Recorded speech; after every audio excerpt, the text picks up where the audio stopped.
All right, let me move Steve the microphone stand. Okay, yes, and the microphone stand does have a name.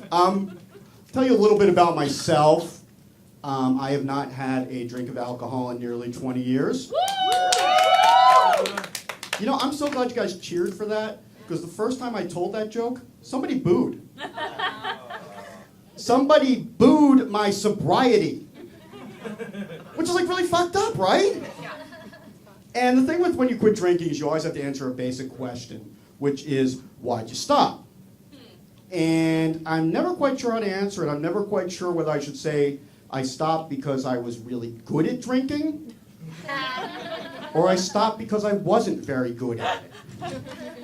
On one hand, you know, I did crash a couple cars, had a couple DUIs. So those are bad. Yeah, wow, those are bad.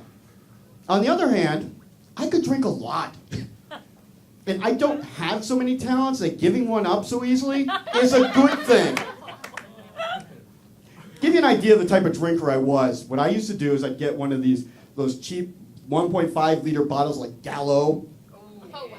And I would pour the whole thing into a ginormous AM PM cup and walk around the party telling people I was drinking a Dave Gulp. So, yeah, I had a drinking problem. But one of the good things about not drinking anymore is I've gotten a little more clear-headed. I think about stuff a lot more.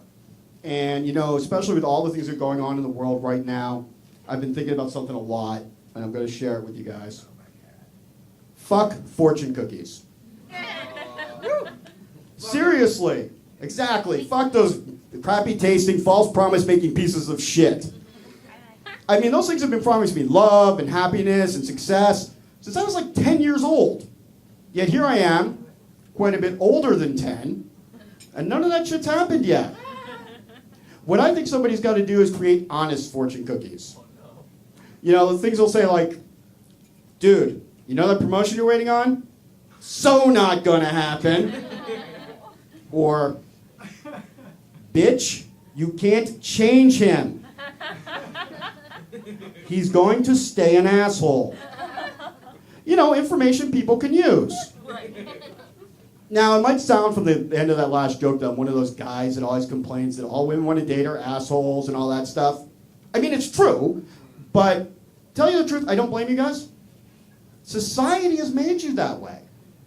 You have been taught from a very young age that the best guy to pursue is the hardest one to get.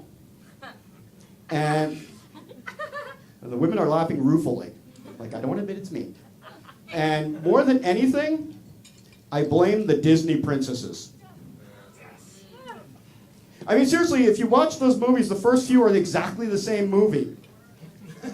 They really are, because it's like feisty young princess being raised by a single dad, because mommies don't exist in the Disney cinematic universe, who gets back at daddy by pursuing the absolute worst person possible. I mean, Little Mermaid, for example. Ariel sells her soul to the devil just to hook up with some hot guy she saw at the beach. Pocahontas falls in love with the leader of an army that came to her land for the express purpose of cultural genocide. And I'm sorry, jumping off a really high waterfall with a cool Vanessa Williams song in the background does not cover up how fucked up that story is.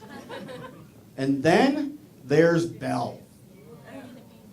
Every girl loves Belle. She's smart, she's feisty, she reads books and shit. She also threw away her perfectly serviceable fiancé to fall in love with her kidnapper, who spends half the movie treating her like shit and then uses his magical silverware to seduce her. And these are role models. So no wonder you guys are the way you are.